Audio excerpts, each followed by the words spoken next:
మీకు తెలుసా భారత్ పాకిస్తాన్ కన్నా అన్ని రెట్ల ముందున్నా కానీ పహల్గామ్ ఇన్సిడెంట్ అయిన తర్వాత యుద్ధం చేయడానికి అన్ని అధికారాలున్నా భారతే యుద్ధంలో గెలుస్తుందని తెలిసినా యుద్ధాన్ని ఎందుకు వద్దనుకుందో. ఒక చెరువులోని ఒక చేపని పట్టాలంటే గాలం వేయాలి, అదే చెరువులోని చేపల్ని పట్టాలంటే వల వేయాలి. అదే చెరువులోని మొత్తం చేపలు కావాలంటే ఇంకో పెద్ద వల వేయని అవసరం లేదు, నీటిని తగ్గిస్తే సరిపోద్ది, అవే విలవిల కొట్టుకుని అక్కడే చచ్చిపడి ఉంటాయి. ఇదే చేసింది భారత్ పాకిస్తాన్ విషయంలో. ఏంటంటే ఇండస్, జీలం, చినాబ్ మూడు భారత్ నుండి పాక్కి ప్రవహించే నదులను ప్రవాహాన్ని అడ్డుకుంది. దీనివల్ల పాక్ ప్రజలకి అర్థమయ్యేలా చేసింది వారి ప్రభుత్వంలో లోపం ఉంది అని.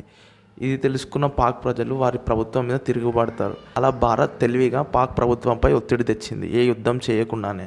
సో ఇలాంటి మరిన్ని విషయాలు తెలుసుకోవాలంటే ఛానల్ని సబ్స్క్రైబ్ చేసుకోండి, అలాగే బెల్ ఐకాన్ నొక్కి పెట్టుకోండి. ఏంటంటే ఇలాంటి ఇంట్రెస్టింగ్ ఫ్యాక్ట్స్ అప్లోడ్ చేయగానే మీకు నోటిఫికేషన్ రూపంలో రానికి. అలాగే ఇది ఇంట్రెస్టింగ్ అనిపిస్తే మీ ఫ్రెండ్స్ అండ్ ఫ్యామిలీ మెంబర్స్కి షేర్ చేయండి, వీడియోకి ఒక లైక్ వేసుకోండి.